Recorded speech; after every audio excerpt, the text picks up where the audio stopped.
Bien, bonjour à tous et toutes. Merci d'être là, en dépit du magnifique soleil dont nous sommes gratifiés aujourd'hui, ce qui fait du bien. La ruse de Prométhée, ceci n'est pas un sacrifice. Vous aurez reconnu le clin d'œil, évidemment, à mon compatriote René Magritte. Donc, la semaine dernière, nous sommes entrés dans le matériau hexamétrique de la théogonie d'Hésiode en deux temps. Tout d'abord en analysant le contexte de la seule référence à un sacrifice effectif dans l'œuvre, au début du passage généralement qualifié de hymne à Hécate. Ensuite, deuxième partie du cours de la semaine dernière, j'ai levé le rideau sur la scène de séparation entre les hommes et les dieux à Méconée, à savoir la célèbre crise de Prométhée. Donc je vais poursuivre sur ce point, en revenant aussi sur Hécate comme je vous l'avais annoncé, donc sous cet intitulé « La ruse de Prométhée, ceci n'est pas un sacrifice ». Voilà. L'épisode sur lequel j'ai refermé la leçon de la semaine dernière décrit, je le rappelle, l'inégale répartition du grand bœuf mis à la découpe par Prométhée. Dans cet épisode, on trouve aussi le choix problématique auquel Zeus est confronté. J'ai souligné ce point la semaine dernière, en m'interrogeant sur le pourquoi de sa colère.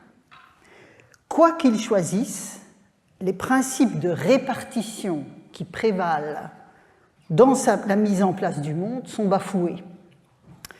C'est alors la part faite des os de la bête cachés sous la graisse qu'il soulève à deux mains, et c'est ce que rappellent donc ces vers du poème.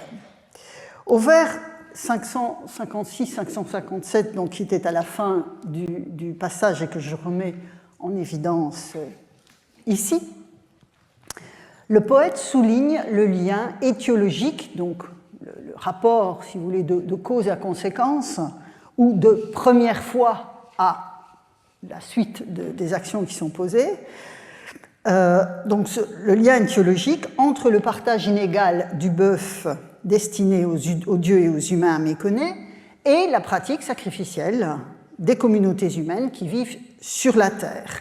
C'est ce que j'ai traduit ici, donc les philanthropon, les tribus des humains de la terre. La référence aux ossements, que vous avez ici, les ostéaleuca, la référence aux ossements se déduit de l'inégalité du partage, et la combustion se lie à la fois dans l'usage du verbe kayein, ici brûler, et dans la référence aux autels odorants dont nous avons déjà parlé à propos de l'épopée homérique. Donc ces autels odorants parce que fumants, donc parce que ayant connu un moment de combustion. Cette double référence au feu sacrificiel, puisque vous avez à la fois le verbe kayein dans cette petite étiologie, dans ces deux vers qui confirment l'étiologie, la double référence à la combustion et au feu, opère comme une transition avec, preuve que le poème est extrêmement finement construit, une transition avec la réaction immédiate de Zeus. Réaction immédiate de Zeus, je lis la traduction avec vous. Ô fils de Japet, donc Prométhée, qui plus que tous en connaît long en matière de dessin, ce n'est donc pas encore pour aujourd'hui, mon bon, ton oubli du savoir-faire rusé. Vous vous souvenez, ce aipus dolios, ce savoir-faire rusé qui revient... non, c'est la techné, là. C'est la techné. Mais vous avez la ruse profonde qui revient en permanence et on va la retrouver ici. Ainsi parlait dans sa rage, Zeus qui ne connaît que des saints impérissables. Depuis lors, bien sûr, la ruse sans cesse en mémoire, donc cette inégalité de partage, il refusait de donner aux frênes la force ardente du feu infatigable. Donc vous voyez cette transition entre la référence aux eaux qui brûlent sur les autels odorants et puis la privation à laquelle Zeus va soumettre les hommes. Donc il refusait de donner aux frênes la force ardente du feu infatigable pour les humains mortels habitants de la terre. Mais le brave fils de Japet le dupa, il déroba le feu infatigable, son éclat visible de loin, au creux de la tige d'une férule, et cela mordit au vif au fond de l'être, Zeus qui gronde dans les hauteurs, cela lui emplit le cœur de bile de voir le feu chez les humains, son éclat visible de loin, on reconnaît le système formulaire, aussitôt, donc ça c'est la transition vers l'étape suivante, que nous allons voir ensuite, aussitôt en contrepartie du feu, donc vous avez Antipuros, en contrepartie du feu, il forgea un mal pour les humains. Je m'arrête là pour l'instant. Le feu est un bien. C'est clair que dans tout ce contexte de la crise de Mékonnais, le feu est un bien. Rien n'est évoqué ici de ses éventuels effets dévastateurs.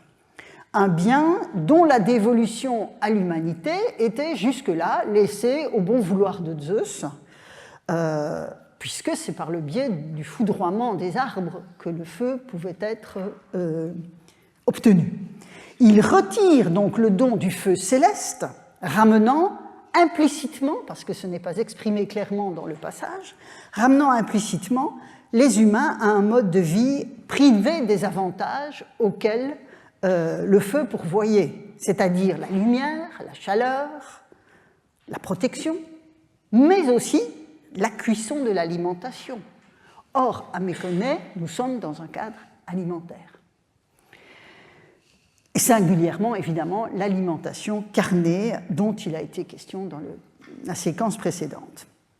Ce que fait alors Prométhée en volant le feu dans une férule, c'est non seulement remettre ce bienfait à la disposition des humains, mais aussi les rendre indépendants sur ce plan du bon vouloir de Zeus, puisque la férule permet de transporter et de conserver le feu à condition de l'entretenir.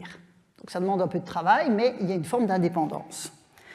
On n'insiste donc pas à la restauration d'un état antérieur par le vol du feu, mais à l'introduction d'un nouveau déséquilibre qui impose évidemment une réaction du Dieu souverain.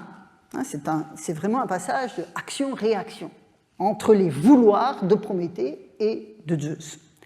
L'expression donc antipuros kakon, que vous avez au vers 570, l'exprime clairement. Un mal doit venir compenser un bien pour rééquilibrer les forces en présence corrompues, les actions de Prométhée.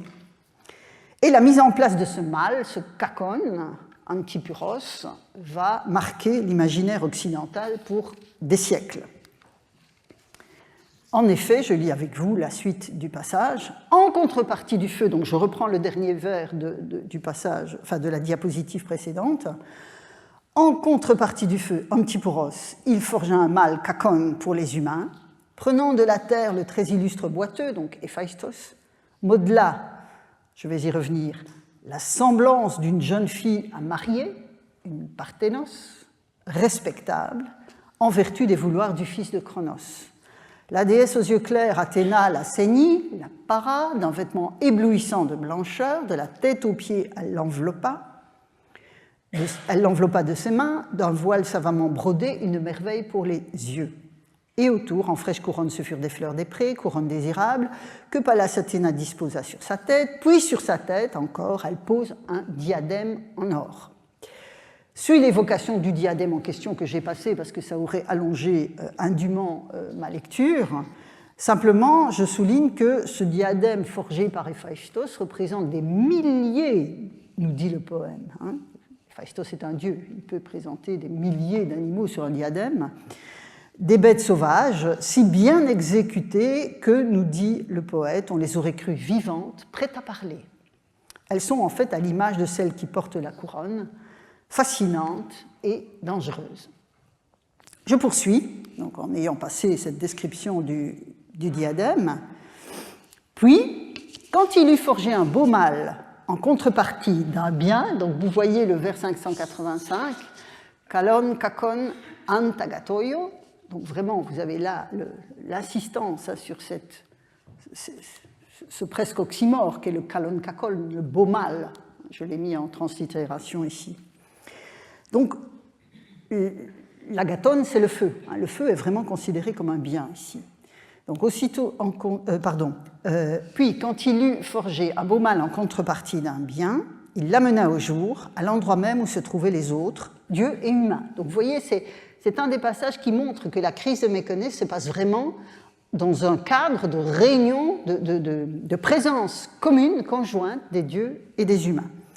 Toute fière de sa parure, don de la déesse aux yeux clairs, fille d'un père plein de force, et la stupeur émerveillée, le tauma, qui est un mot fort en grec, tenez quoi, dieux immortels et humains mortels. Vous avez ici le double contraste, les dieux, les hommes, immortels, mortels. Ils étaient donc émerveillés à la profondeur de la ruse, et voilà, le dolos aipus. Contre elle, les humains ne peuvent rien, car c'est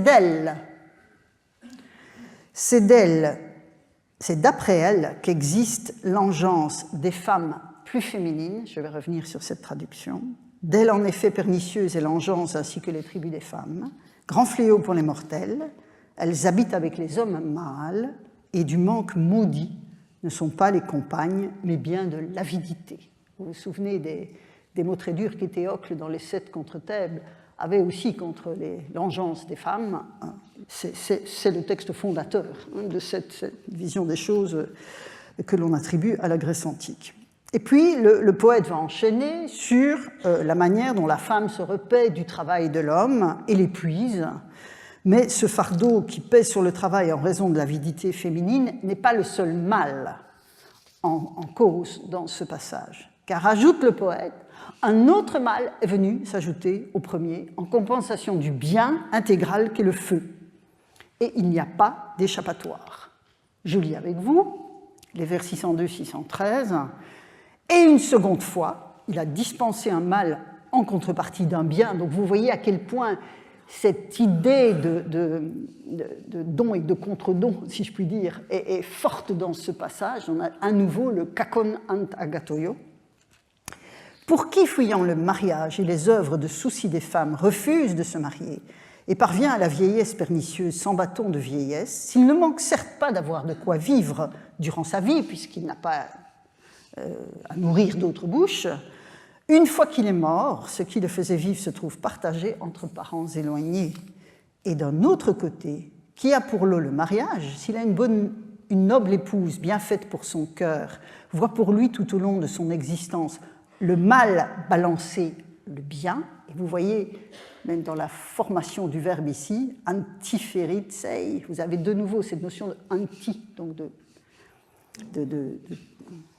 un mal qui vient après un bien, puis ce balancement du mal et du bien est vraiment constitutif de la condition des hommes. Donc il voit le mal balancer le bien sans trêve, et celui à qui échoit une engeance malveillante vit toute sa vie avec dans sa poitrine une peine dont ne peuvent se défendre ni son être ni son cœur. Et c'est là un mal sans remède.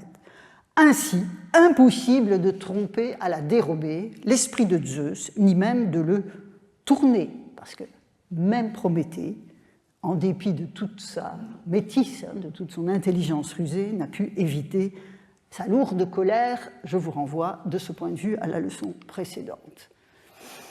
Dès lors, la crise ouverte à Méconnaissance, par la répartition trompeuse des parts d'un grand bœuf, se referme après qu'une figure féminine, faite de terre et d'une somptueuse parure, a été amenée par Zeus à l'endroit où se trouvaient les dieux et les humains. Mais le piège sans issue, c'est ce que vient de dire le texte dont j'ai lu la traduction avec vous, le piège sans issue est bel et bien destiné aux seuls humains, dont la mortalité est en outre soulignée au vers 588, je l'ai souligné tout à l'heure en lisant une première fois la traduction, Athanatus teteus netus anthropus, donc vous avez vraiment ces dieux immortels et ces humains mortels. Il y a une insistance sur ce contraste, désormais d'autant plus fort, entre l'immortalité des dieux et la mortalité des hommes. C'est donc un beau mal en contrepartie d'un bien, du bien que constitue le feu. Ce beau mal, je vous avais dit que j'allais revenir sur cette expression un peu bizarre, ce beau mal est décrit comme quelque chose qui ressemble à une parthénos, qui inspire le respect, donc respectable, et donc ce que j'ai traduit ici par l'assemblance d'une jeune fille à marier. Pourquoi? Parce que le terme de parthénos ne renvoie pas à une physiologie, mais à un statut social. Donc dans beaucoup de traductions, vous allez trouver la Vierge, et le problème, c'est que c'est un peu trompeur. Ce à quoi renvoie parthénos, c'est le statut de la jeune fille à marier, la fille sexuellement mature et disponible pour le mariage. La figure façonnée avec de la terre se définit entièrement par le processus social qui va en faire une épouse. Elle est donc une épouse inuce, en potentiel, si vous voulez. Et c'est évident depuis sa première apparition dans le poème, on a vu ce passage précédemment, dans l'anticipation qui précède le début de la crise. C'est la parthénos façonnée que Épiméthée, un dieu donc, reçoit comme femme, c'est-à-dire dans ce contexte comme épouse.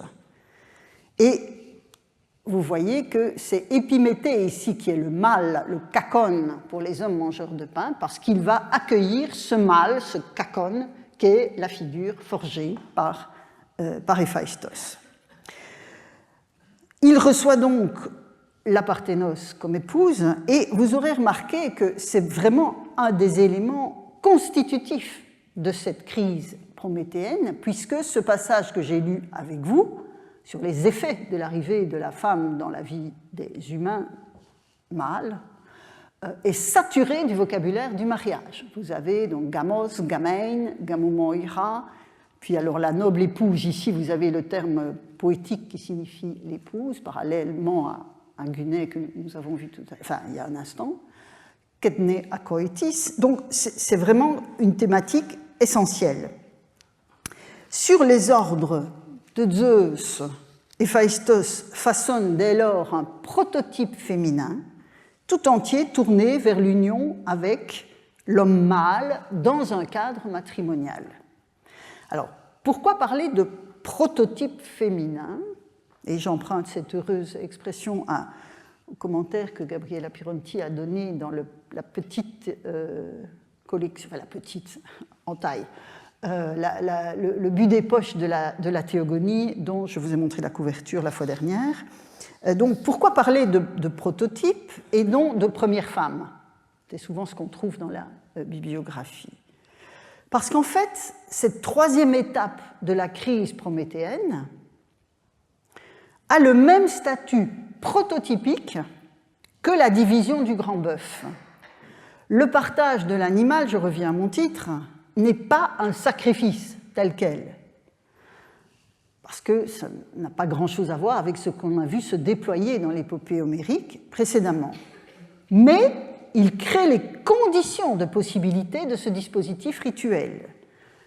De la même manière, c'est pour ça que tout est intimement lié dans ce passage, de la même manière, la fabrication d'un être féminin, un prototype, crée les conditions de possibilité d'une humanité sexuée. Mais le poète n'en fait pas, à proprement parler, la première femme. Elle est une sorte de modèle. Elle est une sorte de modèle, d'où vous voyez, cette expression un peu étrange, hein, la semblance d'une jeune fille à marier. Je crois qu'il faut prendre au sérieux le caractère un peu complexe de cette expression. Un modèle, et c'est ce qu'exprime le vers 590 que vous avez ici, en conclusion du passage, car on a lu ça tout à l'heure, c'est d'après elle qu'existe l'engeance des femmes plus féminines, etc. Donc certains y ont vu une sorte de comment dirais-je, de lien généalogique. Hein, elle serait la première femme et aurait engendré les autres femmes, mais ce n'est pas ce que dit le texte. On le voit bien ici par le parallèle avec l'autre étiologie que j'ai rappelée il y a un instant, l'autre étiologie qui est celle du sacrifice. C'est depuis lors que pour les immortels et tribus. Et vous voyez l'expression ectes ectou, ce parallèle n'est sans doute pas, n'est pas fortuit. Donc le génos des femmes plus féminines, hein, je vous avais dit que je reviendrai sur cette traduction, le génos gunaikon te lutéraon, le génos des femmes plus féminines signifie en fait la division sexuelle de l'humanité. Et il faudrait sans doute suivre la proposition de Pierre Judet de Lacombe de traduire cette partie du verbe par la race des femmes, enfin le génos, l'engeance, je préfère. La race, c'est toujours un peu compliqué à utiliser comme traduction. L'engeance, parce que là, le caractère un peu négatif du terme engeance en français correspond bien à ce que veut dire le poète ici. L'engeance des femmes au sexe de femmes, soulignant la sexualisation des entités mortelles qui étaient face aux dieux. Dès lors, je suspends un peu la lecture des textes, dès lors, en creux, comment définir l'humanité d'avant la crise de Méconais? Puisque je vous ai dit qu'il n'y a pas d'anthropogonie, on n'a pas de naissance des dieux. Donc, on voit bien que les choses se déroulent progressivement et qu'il faut essayer de comprendre en creux dans les expressions du poème. Cette humanité d'avant Méconais, elle est proche des dieux, dont elle est susceptible de partager la table, puisque c'est l'occasion de la crise. Dieu et humains sont au même endroit et partagent un grand bœuf. Je vous ai dit, l'arrière-plan de la commensalité homérique et de l'alimentation de la daïs n'est pas... c'est vraiment quelque chose qu'il faut prendre en compte pour comprendre le système de référence de ce qui se passe à Méconais. Ce qui se passe en effet à cet endroit, à ce moment-là, relève d'un partage de repas, potentiel en tout cas, et non d'un sacrifice, même si, je l'ai dit, je le répète, l'épisode en crée les conditions. L'humanité d'avant Méconais bénéficie du feu céleste, qui est gracieusement donné, mais de façon aléatoire. Elle est asexuée, manifestement, cette humanité avant Méconais. Et là, il est intéressant de voir que dans les traditions locales, dans les cités, dans la durée de l'histoire grecque, on a des récits locaux, des traditions narratives locales qui expliquent l'émergence des premiers humains sur la terre qu'ils habitent, sur le territoire qu'ils habitent, comme étant une émanation de la terre elle-même, des arbres, des fleuves parfois. Et donc, on voit bien que la reproduction des premiers humains dans ce genre de récit se fait par émergence hors des éléments du paysage. Le processus qui s'ouvre à Méconais met fin à cette situation. Les humains sont désormais séparés des dieux, donc ils devront honorer par des sacrifices, on l'a dit. Ils auront la maîtrise du feu, même si ça va leur demander un peu de travail, puisqu'ils doivent l'entretenir. Et la reproduction, l'émergence des humains, la continuité de l'espèce humaine passera désormais par l'union sexuelle d'un homme et d'une femme dans un cadre socialement sanctionné, le mariage, qui valide dès lors, et même si ce n'est pas exprimé, c'est implicite, la légitimité d'une descendance. En d'autres termes, la crisis, donc cette crise, les dieux et les humains allaient se séparer, souvenez-vous le verbe krinein qui est à l'entame de cet épisode. Donc cette crise en tant que séparation crée la société des humains telle que les auditeurs du poète la connaissent. Une société dont la culture est sacrifiante, régie par des règles matrimoniales, et même si c'est évoqué indirectement dans la théogonie, je vais y venir dans un moment, une société régie par l'obligation de travailler la terre pour obtenir des biens qui ne sont plus donnés gracieusement. Le feu étant l'exemple parfait dans la théogonie de cette forme d'autonomisation à double tranchant, si vous voulez. Vous êtes autonome, mais il y a des choses à faire pour maintenir cette autonomie. C'est donc bien la condition humaine que définit l'épisode de Méconais, qui n'est pas une scène sacrificielle, je le répète, à la René Magritte, ceci n'est pas un sacrifice, mais la faillite le résultat en tout cas de la faillite d'une commensalité entre homme et Dieu, et cette faillite aboutit à l'achèvement de cette commensalité possible. Et ce qu'il est intéressant de souligner aussi, me semble-t-il, c'est que cette condition humaine confère aux dieux un statut d'autant plus clair qu'il reste à l'abri des mots qui sont désormais concentrés sur les hommes qui vivent sur la terre. C'est un passage que j'avais commenté la semaine dernière, quand on voit bien que Zeus est le garant que les dieux vont rester à l'abri du mal qui ronge le cœur. Et on voit bien que ce mal qui est présent, c'est mot plutôt que le mal, parce que le mal est une forme d'essentialisation qui n'est pas valable ici. Les mots qui sont dispersés dans le cosmos depuis la castration d'Uranos doivent trouver à se loger, je dirais, et c'est au cœur de l'humanité qu'ils vont se loger. Et c'est tout ça qui fait l'enjeu de cette crise de Mékonée.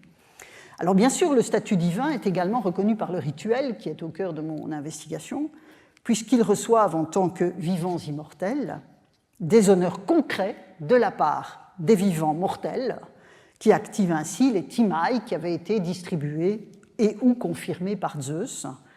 Et le scoliaste anonyme que j'ai cité la semaine dernière l'avait bien compris, bien exprimé. Il fut tranché à Mékonée ce qu'était un dieu et ce qu'était un humain. Et tous les éléments du tableau que je viens de rappeler convergent vers cette définition.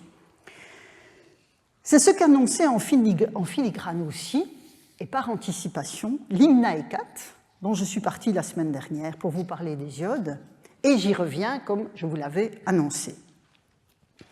En effet, je vous rappelle que le seul sacrifice effectif, donc, puisque la crise de Mékonée n'est pas un sacrifice, le seul sacrifice effectif évoqué par la théogonie inaugure en quelque sorte le long passage sur Hécate et anticipe les résultats de la séparation de Mékonée. Vous vous souvenez, on a vu le passage la semaine dernière, car aujourd'hui même, quand où que ce soit l'un des humains de la terre, par un beau sacrifice accompli selon l'usage, cherche à se concilier la faveur divine, il invoque Hécate. On a donc l'expression Erdo Nierakala, que nous avions vue abondamment dans l'épopée homérique. C'est donc la société d'après la crise de Mékonée, la crise prométhéenne, qui évoque cet hymne. Et dans tous les registres de l'activité humaine, la collaboration des dieux est nécessaire. Le sacrifice introductif, ici, à l'écran, dessine les contours des modalités du contact qui se fait désormais à distance, puisque les hommes et les dieux à Mékonée, souvenez-vous, allaient se séparer. Toutefois, la réponse des dieux est, face à cette distance, la réponse des dieux est aléatoire. C'est ainsi que j'ai interprété, après d'autres, le long passage qui met en scène une déesse dont le nom même évoque le vouloir divin. Je vous renvoie à la leçon de la semaine dernière, ainsi que la suspension éventuelle de ce vouloir. La déesse peut vouloir, mais peut aussi refuser. Mais j'en reviens, puisque c'était ça le point que j'avais laissé en suspens, j'en reviens à la toute fin de l'Hymna Hécate que je n'avais guère commenté. Je relis les vers avec vous, vers 448-452. C'est ainsi que, fille unique née de sa mère, entre tous les immortels, elle est honorée de privilèges. Et le fils de Cronos a fait d'elle la nourricière des jeunes gens, Kourotrophos. Ceux qui, grâce à elle, ont vu de leurs yeux la lumière de l'aurore qui tient 1000 choses sous son regard. Ainsi, depuis le commencement, elle est Kourotrophos, nourricière de jeunes gens. Voilà ses honneurs propres. Je ne reviens pas sur le fait que le passage, comme tout ce qui précède, est saturé par le vocabulaire de l'hommage et de l'honneur. J'ai traité ce point la semaine dernière. Cette conclusion souligne d'abord, vous le voyez, qu'Hécate est la seule enfant de sa mère, associant ici tout particulièrement la déesse à la lignée des Olympiens. Je vous remets mon magnifique schéma, que j'ai un peu compliqué encore. Donc vous vous souvenez, Hécate, fille d'Astérie et de Persès, concentrant dans son ascendance les différentes parties du cosmos, puisque les parents, donc ses grands-parents sont des titans, et Eurybie, donc sa grand-mère paternelle, fait partie des enfants de Pontos et de Gaïa. Mais en disant ici, au vers 448, qu'elle est la seule enfant de sa mère, en mettant en quelque sorte en évidence la lignée maternelle, c'est évidemment une association particulière à la lignée des Olympiens, mais ça souligne aussi, et c'est ça que j'ai ajouté par rapport à mon schéma, enfin, au schéma que vous avez déjà vu la semaine dernière, c'est que, en fait, Koios et Phoebe vont certes avoir Astérie, enfin, vont mettre au monde Astérie, qui est la mère d'Hécate, mais aussi Leto. Leto, qui est, en s'unissant à Zeus, va mettre au monde Artémis et Apollon. Donc, Hécate, Artémis et Apollon sont cousins germains dans cette configuration généalogique. Or, et c'est ça qui m'intéresse, quand Hésiode, dans la Théogonie, a parlé plutôt de la descendance d'Océanos et de Thétis. Vous voyez ici, donc on est toujours chez les Titans, Océanos et Thétis s'unissent et vont donner naissance à 3000 filles et à tous les fleuves. 3000 filles, les Océanines, et que nous dit à ce propos la Théogonie, je lis avec vous, vers 346-348, elle enfantait, donc Thétis, elle mettait aussi au monde la race sacrée des jeunes filles. Alors ici, évidemment, génos, comme c'est entièrement positif, c'est difficile de le traduire par engeance, qui a une connotation un petit peu négative en français, donc je vais prendre race. Elle enfantait aussi la race sacrée des jeunes filles, donc les Océanines, qui par toute la terre mènent à l'âge d'homme, et vous voyez ici le verbe kuritsu, aussi, hein, avec kurotrophos, on est dans la même race, enfin, même champ sémantique, mènent à l'âge d'homme les jeunes gens avec le seigneur Apollon et les fleuves, et tiennent de Zeus ce lot qui est le leur. On est dans le cadre de la répartition des Timae, et donc la moira des Océanines est celle-là. Donc, Andras Koritzoussi mène à l'âge d'homme les jeunes gens au vers 347 est en fait une paraphrase de la qualité de Kourotrophos, et avec l'hymne à Hécate, ce sont les seuls vers de toute la Théogonie à concerner ce thème, à savoir celui de la génération et du passage des générations. Je ferai dès lors l'hypothèse que les vers de clôture, donc retenez bien hein, les figures qui sont en cause ici, je fais dès lors l'hypothèse que les vers de clôture de l'hymne à Hécate que je vous remets sous les yeux ici font référence à cette dimension de l'existence humaine. La proximité des cousins est ici à l'œuvre, puisque même si Hésiode n'en parle pas, hein, on avait Apollon il y a un instant, Artémis fait elle aussi partie des divinités dites courotrophes dans les cités grecques. Là, on va le voir dans un instant. En outre, elle reçoit plusieurs cultes où le nom même d'Hécate lui sert d'épiclèse. Les deux noms sont associés dans un même culte, orientant du même coup plus précisément ses prérogatives dans cette direction. N'oubliez jamais que la courotrophie, donc en tant que capacité à mener les enfants jusqu'à l'âge d'homme et à les faire naître aussi, est un effet évidemment très attendu de la puissance des dieux dans une société, dans un contexte historique où la mortalité maternelle et infantile dépasse tout ce que nous pouvons imaginer. Ce risque est particulièrement élevé.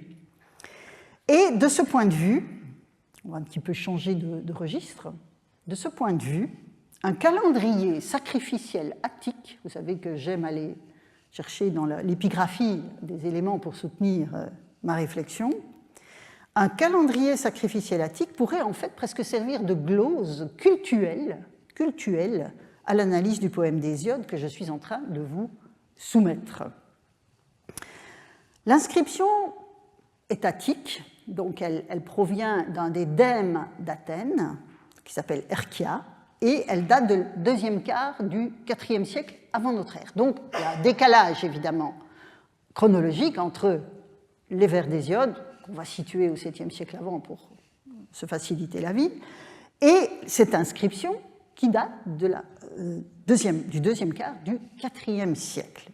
Et on va évidemment quitter très temporairement le monde de la poésie pour une prose dont vous allez voir qu'elle est beaucoup plus sèche, mais elle est extrêmement intéressante pour mon propos. Donc nous allons lire, ce sera moins joli que les vers, mais ce sera très utile, nous allons lire ce que nous dit ce calendrier, en tout cas pour partie. Donc, j'ai mis des couleurs pour égayer un petit peu et pour surtout montrer les relations entre les éléments de la réflexion. Donc, je vais lire tout cela avec vous et en commentant et en vous montrant l'intérêt que ça peut avoir pour la réflexion que je viens d'ouvrir dans la poésie. Donc vous avez, c'est un calendrier, donc vous avez la mention d'une série de sacrifices, mois par mois. Et donc, vous avez le 12 du mois Hécatombaion, donc du mois d'Hécatombaion, juillet, août, donc ça correspond, on est en plein été. Pour Kourotrophos, chez les Sotidae à Herkia, on ne sait pas très bien ce que c'est les Sotidae, mais en tout cas c'est dans le Dème, un porcelet, 3 drachmes, ne pas emporter. Donc on doit manger sur place. Pour Artémis, donc le même jour, dans le même contexte, chez les Sotidae à Herkia, une chèvre, ne pas emporter, la peau est brûlée, 10 drachmes. Je vous avais prévenu, c'est sec.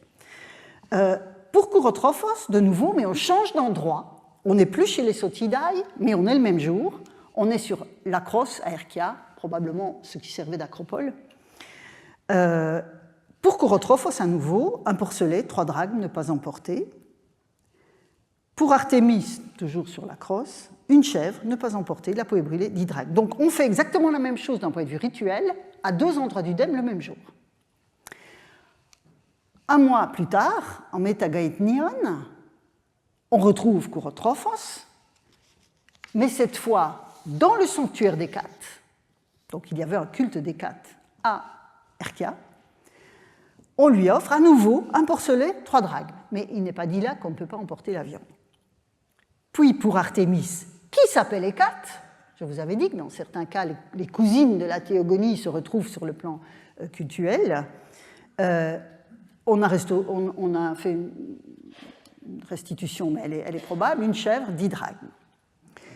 Puis, on passe au mois Gamélion. Donc là, on est en hiver, janvier-février. Et le mois de Gamélion, ça veut dire le mois des mariages. Vous vous souvenez du gamos tout à l'heure dans le passage de la théogonie. On retrouve une série de sacrifices.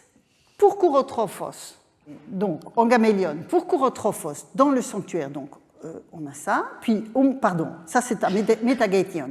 En Gamélion, pour Kourotrophos, dans le Delphinion d'Herkia. Or, le Delphinion, qu'est-ce que c'est? C'est le sanctuaire d'Apollon Delphinios, de la même manière qu'Artémis Hécate est honorée dans le sanctuaire d'Hécate. Et donc, on offre à Kourotrophos à nouveau un porcelet de 3 drachmes et à Apollon Delphinios un mouton mâle de 12 drachmes.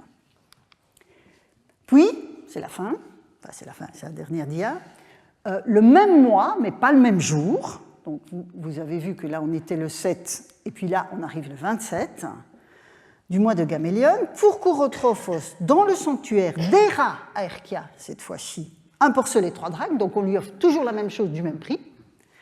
Pour Héra elle-même, à Herkia, on suppose que c'est dans son propre sanctuaire, mais ils n'ont pas eu besoin de le préciser, une brebis, la peau à la prêtresse, 10 drachmes. Pour Zostelaios, dans le sanctuaire d'Héra, donc c'est le même rituel, à la même occasion, à Herkia, un mouton mâle, 12 drachmes. Pour Poséidon, dans le sanctuaire d'Héra, à Herkia, un mouton mâle, 12 drachmes. Et enfin, en juin-juillet, le 3 du mois de Skyrophorion, on trouve à nouveau Kourotrophos sur l'acropole d'Herkia. Donc vous voyez, Acros tout à l'heure, on ne sait pas très bien où c'était, ça doit être une éminence, mais il y a par ailleurs l'acropole elle-même. Sur l'acropole d'Herkia, et donc vous voyez que toute la série se passe au même endroit. On offre à Kourotrophos donc, un porcelet, 3 drachmes, on est habitué maintenant. Pour Athénapolias, une brebis à la place d'une vache. Le Dème n'est pas suffisamment riche pour offrir la vache qui serait normalement requise, et donc il y a une sorte de jeu qui s'opère de substitution qui est de façon tout à fait intéressante mentionnée dans ce calendrier.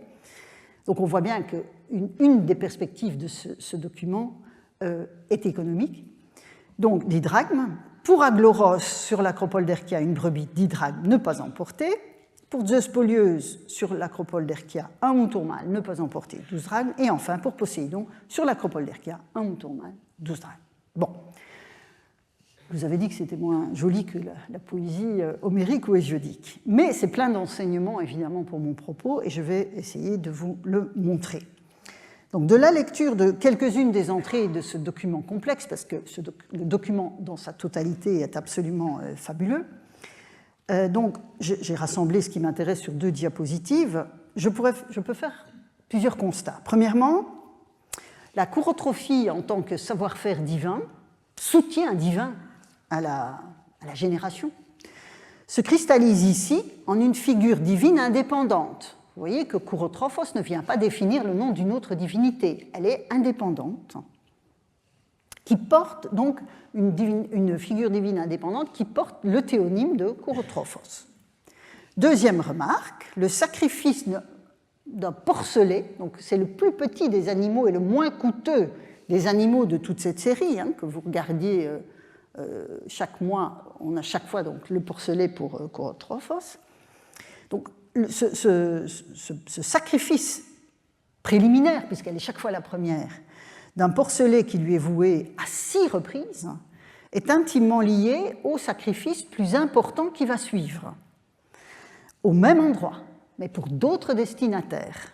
En d'autres termes, et je l'avais montré dans l'article, je vous ai mis la référence à l'écran, cette entité divinité ou non signifiant, c'est un nom transparent, Kourotrophos, c'est celle qui nourrit les jeunes gens, qui les fait prospérer, qui les fait grandir.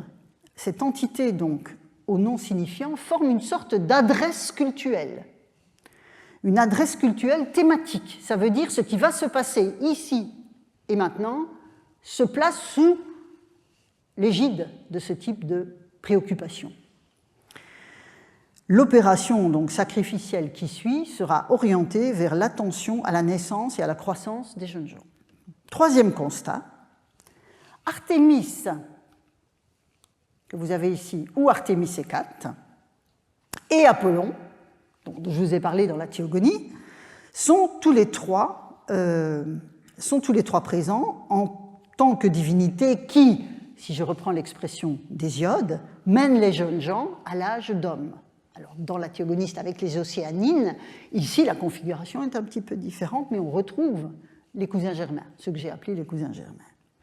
Mais ils ne sont pas les seuls. On le voit ici, à ces deux occasions. Deux autres groupements divins sont précédés par Kourotrophos. Il s'agit d'Héra et Zeus Téléios au mois de Gamélion, c'est-à-dire, je l'ai dit tout à l'heure, le mois des mariages. Héra et Zeus sont ici honorés comme des époux lors d'une célébration attestée dans d'autres lieux de l'Attique. Bon, je ne vous mets pas tout le dossier, mais croyez-moi sur parole, il y a donc là quelque chose qui se passe ce jour-là en Attique autour de cette figure des souverains et du couple divin par excellence. Alors, si Poséidon est également honoré à cette occasion, c'est peut-être, comme l'a supposé Sylvain Le Breton, et si je vous mets le livre sous les yeux, c'est parce qu'il vient de sortir de presse, il vient tout juste de sortir de presse, et Sylvain Le Breton, dans cet ouvrage sur Zeus, parlait des sacrifices d'Herkia, et faisait l'hypothèse très intéressante que la figure de Poséidon, qui est vraiment le surmâle dans le monde divin, il reçoit des animaux non castrés, enfin on voit bien que c'est cette dimension-là qui est notamment mise en évidence dans son culte, et donc, selon Sylvain Le Breton, que je suivrai volontiers, le dieu orientait ici la procréation attendue vers une descendance mâle, puisqu'on est dans ce contexte-là. Quoi qu'il en soit, de ce point précis, le 27 du mois de Gamélion, c'est l'union légitime, productrice d'enfants, qui sont tout autant légitimes, qui est en ligne de mire de l'opération sacrificielle. Donc ça, c'est le contexte de ceci. L'autre regroupement, au mois de Skyrophorion, crée sur l'acropole d'Udème un effet de miroir avec les dieux les plus officiels qui sont honorés sur l'acropole du centre-ville, celle que nous connaissons avec le Parthénon en évidence. On a Athéna-Polias, on a Zeus-Polieuse, qui évidemment sont des cultes essentiels sur l'acropole d'Athènes. On a aussi Poséidon, qui a aussi un culte très important sur l'acropole d'Athènes. Et on a Agloros, qui est la fille de Kécrops. Et je ne l'ai pas mis ici, mais il y a une lacune dans la pierre. Et il y a probablement une sixième figure qui pourrait être une des sœurs d'Agloros. Et donc, ces figures sont les filles de Kécrops, qui était un roi mythique d'Athènes, dont le haut du corps était un homme et le bas du corps une queue de serpent. Donc on voit qu'on est dans les premiers moments de la cité. Donc cette configuration ici met en évidence la chorotrophie, mais envisagée sous un autre angle, celle l'angle de la tradition ancestrale d'Athènes en tant que communauté politique. Et là, je ne résiste pas au plaisir de reprendre l'expression du livre, le titre du livre de Nicole Leroux, « Les Athéniens sont les enfants d'Athéna ». Et on voit bien que l'orientation ici va de ce côté. C'est dans une telle résonance que l'adresse à Kourotrophos, du moins de Skirophorion, me paraît prendre tout son sens. Donc, si j'ai pris le temps de m'attarder un peu sur ce document un peu austère, c'est parce que je pense qu'il est plein d'enseignements pour notre propos. En regardant de près donc, la chourotrophie telle qu'elle se décline dans le calendrier d'Herkia, je n'ai évidemment pas oublié mon interrogation initiale qui concernait les cadres de la théogonie. Mais avant d'y revenir, je voudrais souligner un point de méthode pour qu'il n'y ait pas d'ambiguïté entre nous et dans mon propos. Le parallèle que je viens de faire et que je vais terminer ici, le parallèle que je viens d'opérer entre poésie archaïque et inscription classique atteste que, décidément, poésie et culte, s'ils parlent des langages distincts, en partant de points de vue distincts, supposent une même compétence culturelle de la part de ceux qui parlent ces langages distincts, donc ceux qui écoutent la poésie, qui la font et qui l'écoutent, et ceux qui pratiquent les cultes. Et donc que cette mise en perspective est non seulement légitime, en dépit de l'écart chronologique, mais utile si on veut comprendre ce système. Les attentes chourotrophiques de la communauté des gens d'Herkia, qu'on vient de voir, sont orientées en fait dans différentes directions qui en circonscrivent la complexité. C'est ce que fait également la théogonie, mais à sa manière, d'un point de vue généalogique à l'échelle du cosmos tout entier. Mais je dois souligner, et c'est la précaution que je veux prendre absolument, pour qu'il n'y ait pas d'ambiguïté, la Kourotrophos, cette entité qui est une adresse rituelle en contexte culturel, la Kourotrophos d'Herkia n'est pas l'hécate de la théogonie. Attention, ce n'est pas ce que j'ai dit. Il ne faut pas rabattre sans nuance un document sur l'autre, mais les interpréter en parallèle, en dialogue pour comprendre comment fonctionnent les représentations que les Grecs traduisent en tradition narrative, c'est la poésie épique notamment, et hésiodique, et en pratique cultuelle. Donc ce ne sont pas des mondes à part, les uns des autres. Je reviens maintenant, après ce petit détour dans un matériau différent mais qui résonne des mêmes accents, je reviens à la structure de la théogonie, au passage hésiodique sur Hécate, en le replaçant donc dans la structure même du moment central de la théogonie, tel qu'il se construit autour de la naissance de Zeus. Vous vous souvenez, on a vu ça la semaine dernière, naissance de Zeus au cœur du propos, anticipée par l'hymne à Hécate, suivie par la crise prométhéenne. D'un côté, je l'ai dit, une préfiguration de la culture sacrifiante, puisque la seule occurrence d'un sacrifice se trouve à l'entame de l'hymne à Hécate, et de l'autre, l'étiologie qui crée les conditions de possibilité du sacrifice. D'un côté, dans l'hymne à Hécate, le coefficient d'incertitude des démarches des humains à l'égard de la sphère suprahumaine, le bon vouloir d'Hécate, qu'on a vu la semaine dernière. De l'autre, une séparation qui a éloigné les humains des dieux, créant une distance que le sacrifice est censé combler, mais d'une façon que l'éloignement rend aléatoire. C'est ça que dit le bon vouloir d'Hécate. Enfin, d'un côté, Hécate, une divinité dont le savoir-faire chourotrophique vient couronner un ensemble de privilèges alloués par Zeus, et de l'autre, à l'issue de la crise prométhéenne, une humanité certes mortelle, mais désormais entrée dans un processus générationnel qui lui confère une forme d'immortalité qui est collective. Et je vous mets un petit schéma pour récapituler ce que je viens de tirer comme conséquence. Donc vous voyez, humanité, séparation, les sacrifices accomplis partout du côté de l'hymne à Hécate, la culture est sacrifiante, l'étiologie et les conditions de possibilité de l'autre, le coefficient d'incertitude qui est évidemment lié à l'éloignement et à la séparation, et puis cette divinité chourotrophe face au processus générationnel dans une humanité qui est désormais sexuée.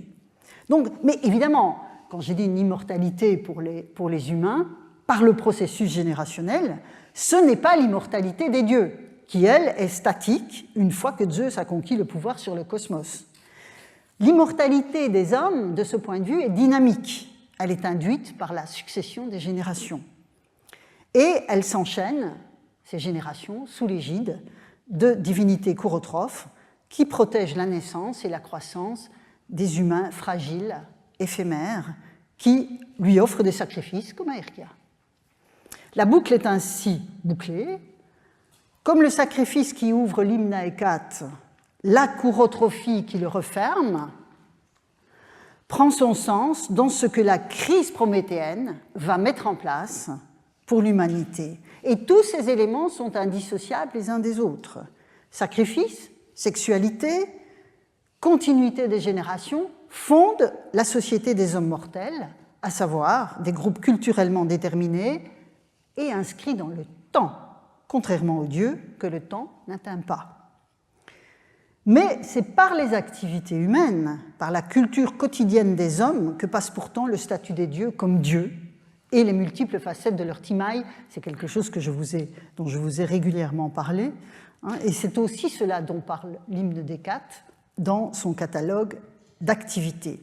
Et donc, comme l'a très justement analysé Athanasias Grafou dans son beau livre sur Hécate, dont je vous ai donné la référence la semaine dernière, chaque domaine d'activité des hommes devient un domaine d'intervention divine. Donc vous voyez, les dieux, finalement, plutôt que d'être bloqués dans leur immortalité bienheureuse, avec cette définition de la condition humaine, vous avez une ouverture sur le temps continue, et les honneurs aux dieux confirment leur divinité. Alors jusqu'ici, donc ça c'était les différentes activités que l'on avait dans l'hymne à Hécate. Et jusqu'ici, j'ai laissé un constat de côté. On a en effet remarqué de longue date dans ce passage, j'ai mis en vert les domaines d'activité pour que vous les repériez tout de suite, on a remarqué de longue date une absence très curieuse dans cet hymne à Hécate, en termes d'activité des hommes, c'est l'agriculture. Il n'y a pas un mot de l'agriculture. Or, s'il y a bien un domaine de l'activité humaine où le bon vouloir des dieux, ici évoqué par le nom même d'Hécate, est de mise, c'est celui de la production agraire. Si vous avez assisté au cours que j'ai donné il y a 2 ans sur Déméter Thesmophoros, c'est clair, hein, les dieux sont omniprésents dans le domaine de l'agriculture. Or, comme je l'ai rappelé la semaine dernière, l'autre grand poème d'Hésiode est précisément centré sur les activités humaines, avec une insistance toute particulière sur l'agriculture. Ce sont les travaux et les jours. Alors, je ne suis pas sûre, même si c'est une hypothèse qui a été faite par d'autres que moi, je ne suis pas du tout sûre que l'existence d'un autre poème attribué à Hésiode, où le travail de la terre est omniprésent, suffise à expliquer le silence de la théogonie sur ce point dans l'hymne à Hécate, mais je vous avoue que pour le moment, je n'ai pas d'explication alternative qui soit satisfaisante. Quoi qu'il en soit, on va retrouver, et c'est là-dessus que je vais terminer, je vais un petit peu accélérer, on retrouve dans les travaux, et je voudrais en dire un mot, la fabrication du prototype féminin qui, dans ce poème, porte un nom, hein, elle s'appelle Pandora, celle qui est donnée par tous les dieux, la fameuse boîte, là, qui n'est pas une boîte.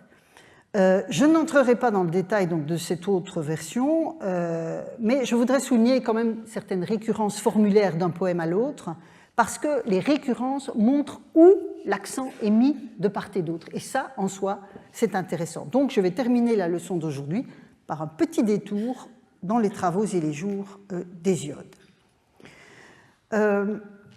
Mais avant d'arriver au prototype, il faut montrer combien finalement la manière d'aborder ces problématiques de part et d'autre est différente d'un poème à l'autre. Voilà comment commence je dirais, ce qu'on appelle du côté de la théogonie la crise prométhéenne. Donc, car les dieux ont caché leur subsistance aux humains. Et la subsistance, c'est bios. Autrement, tu travaillerais facilement, donc tu, c'est Persès à qui s'adresse Hésiode, enfin, en tout cas, l'interlocuteur du poète, on va dire ça comme ça. Autrement, tu travaillerais facilement un jour pour produire de quoi te nourrir pendant 1 an, En restant sans rien faire, ton gouvernail, tu l'accrocherais vite au-dessus de l'âtre, évanouis le travail des bœufs et des mules patientes. Mais Zeus a caché les vivres, sa poitrine pleine de colère, quand le trompa Prométhée aux pensées retorses, et vous voyez qu'on a Anculomètes, qui était l'épiclèse de Cronos aussi, que l'on retrouvait dans la Théogonie pour Prométhée. Zeus, voulant infliger aux humains des peines funestes, cacha le feu. Donc on arrive tout de suite, il n'y a pas de crise de méconnaît, si vous voulez, dans cette version que Hésiode choisit. Et c'est en soi extrêmement intéressant, même si je ne vais pas m'y appesantir, pour comprendre la manière dont toutes ces traditions épousent les contextes dans lesquels elles sont émises. Le processus qui nous est familier par la théogonie va dès lors s'enclencher, mais on voit bien ici que c'est le labeur, le travail qui est au centre de l'intérêt du poète, avec une relation étroite, sur laquelle je reviendrai la semaine prochaine, entre les céréales et le feu, que Jean-Pierre Vernant avait très bien analysé dans un article de la cuisine du sacrifice. Dans les travaux, l'épisode donc de Méconée est passé sous silence, mais il est sous-entendu, sinon on ne comprend pas la colère de Zeus. La tromperie de Prométhée doit renvoyer à cela, qui fait partie, là encore, de la compétence culturelle de ceux qui écoutent le poème. Donc, comme dans la théogonie, Prométhée vole le feu dans une férule qui redouble la colère du dieu, qui annonce son intention de compenser. Donc, même si ce n'est pas le cœur du poème, cette compensation, c'est un thème majeur qui va se retrouver dans un poème qui parle d'autre chose. Donc, ça prouve à quel point c'est important, cette idée de compensation sur laquelle j'ai lourdement insisté pour la théogonie. Et donc, Zeus va donner des ordres aux dieux pour qu'ils élaborent ce prototype, et donc, aussitôt, on retrouve, donc, ici j'ai mis entre parenthèses, en regard, quand on essaie d'aller vite, ça ne va jamais, j'ai mis en regard le passage de la théogonie qui est évidemment comparable, la reprise des éléments de la théogonie dans les travaux. Et vous voyez que l'idée de kakon antipuros, elle se retrouve des deux côtés, donc c'est fondamental. Et on a la reprise à l'identique, le vers 572 et le vers 71 dans la théogonie et dans les travaux, qui est exactement le même. Donc, cette semblance d'une jeune fille à marier respectable, c'est fondamental dans le propos. Donc, la contrepartie du feu et la semblance de la jeune fille sont les lignes de force de l'épisode et attestent qu'il s'agit à chaque fois de définir la condition humaine, mais évidemment en fonction de la portée respective des deux poèmes. Comme la réunion de Méconée n'est pas mise en scène dans les travaux, eh bien, celle qu'on appelle la Pandora est envoyée directement chez Épiméthée. Donc on ne l'amène pas là où étaient les dieux et les hommes. On voit bien que la narration a été réorientée de ce point de vue-là. Et Épiméthée va recevoir Pandora, qui arrive avec un pitos, donc pas une boîte mais une jarre. Elle ouvre la jarre, vous connaissez tous cet épisode, et les mots s'en échappent. Or, les tribus des humains de la terre vivaient jadis à l'écart et loin de tout mal, à l'écart des souffrances, des maladies douloureuses que portent les Kers aux hommes. Les Kers, ce sont des figures divines de mort. Mais la femme prit la jarre et ôtant le couvercle, les répandit, préparant pour les humains des peines funestes. En conséquence, donc, là où la théogonie associait l'éruption des mots dans le monde à la généalogie de la nuit, je vous remets un petit morceau de mon schéma, c'était avec l'émergence, avec la parthénogénèse de la nuit qui fait sortir d'elle-même une kyrielle de mots, en toutes sortes, dont la mort, la vieillesse, les maladies, etc. Les travaux offrent évidemment une autre représentation, puisque les travaux ne sont pas une généalogie divine. Celle du Pythos, qui est ouvert par Pandora, mais la conclusion reste la même, il n'est pas possible d'échapper à l'esprit de Zeus. Et les mots, une fois encore, sont destinés aux humains. Les dieux restent décidément à l'abri.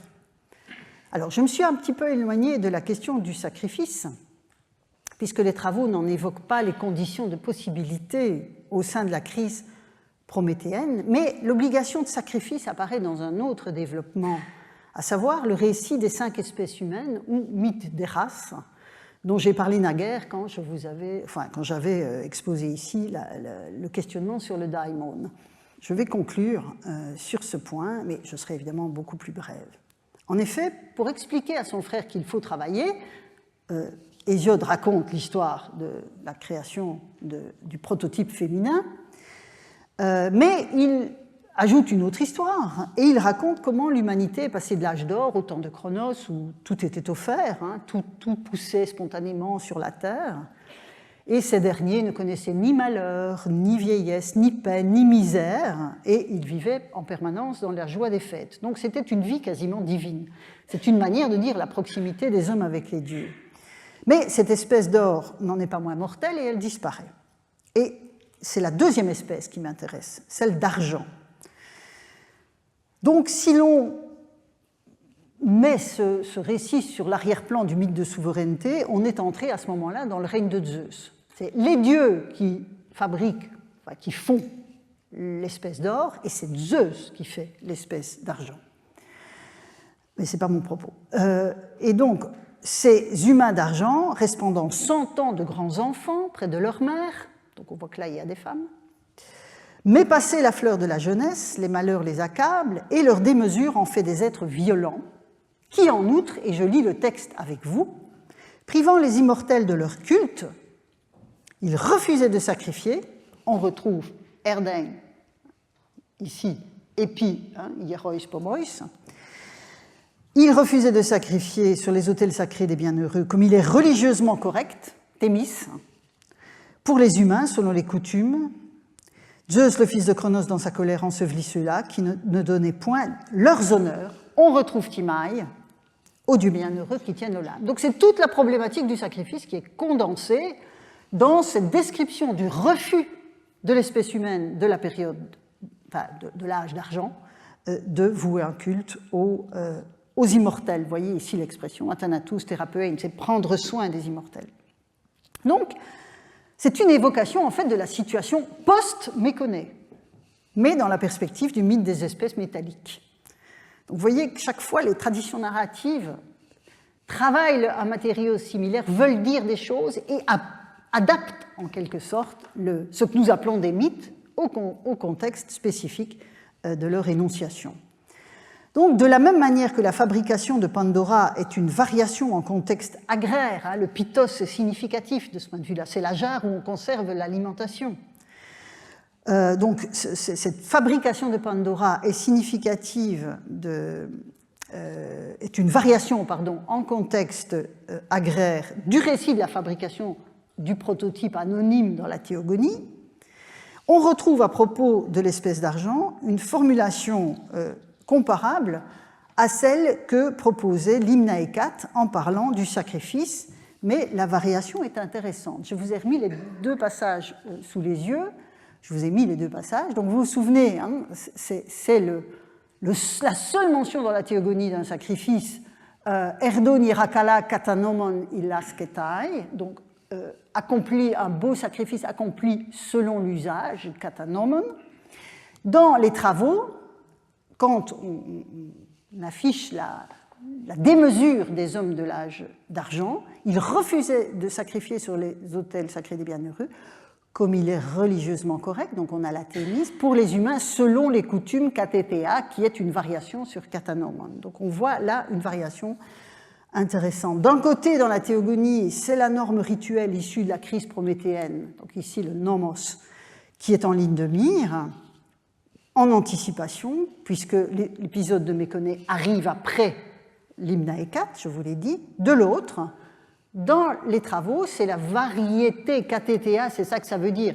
C'est selon les us et les coutumes, les usages de chacun. On voit bien qu'il y a un léger décalage. Tandis que la Thémis, ici, est le filet régulateur qui embrasse l'ensemble du cosmos et sa régularité, la juste répartition qui y prévaut. Donc on voit bien que ce sont tous les thèmes que l'on avait dans la théogonie qui se retrouvent aussi dans cette expression des travaux. Alors, point final, promis. Donc, point final, un dernier passage des travaux me permettra donc de terminer cette leçon et de terminer aussi le parcours que je vous ai proposé au sein de la poésie hésiodique. Je passerai à une autre poésie la semaine prochaine. En effet, dans ses exhortations à Persès, Hésiode va marteler qu'il faut travailler, il faut travailler, il faut honorer les dieux, il faut être juste. C'est une sorte d'antienne ancienne qui revient sans cesse. Et donc, cette exigence de justice, que l'on trouve ici, quelque part, avec la Thémis, elle est particulièrement bien déterminée dans ce passage que je lis avec vous, des vers 276-281. Telle est la règle de comportement, le nomos, qu'on a vu tout à l'heure avec le katanomon. Telle est la règle de comportement que le Chronide a prescrite aux humains. Que les poissons, les fauves, les oiseaux ailés se dévorent entre eux puisqu'il n'y a pas de justice parmi eux. Et la justice, c'est Dike. Je n'ai pas mis de majuscule ici, mais j'aurais pu. Vous vous souvenez de toute cette ambiguïté qui est celle de nos majuscules et de nos minuscules. Mais aux hommes, Zeus a donné justice, qui est de beaucoup le premier des biens. Si quelqu'un consent à exprimer de justes propos en connaissance de cause, Zeus qui voit tout lui donne d'être prospère. Vous vous souviendrez que dans la théogonie, Dike, en tant que déesse, est fille de Thémis. Justice, venant spécialiser la compétence à plus large spectre de sa mère, puisque je vous ai dit que Thémis englobait l'ensemble du cosmos. Et fondamentalement, c'est une telle exigence d'équilibre qui se retrouve au cœur de la crise de Méconée et de la culture sacrifiante qui en résulte. Et je vous remercie pour votre attention et désolé pour le léger dépassement.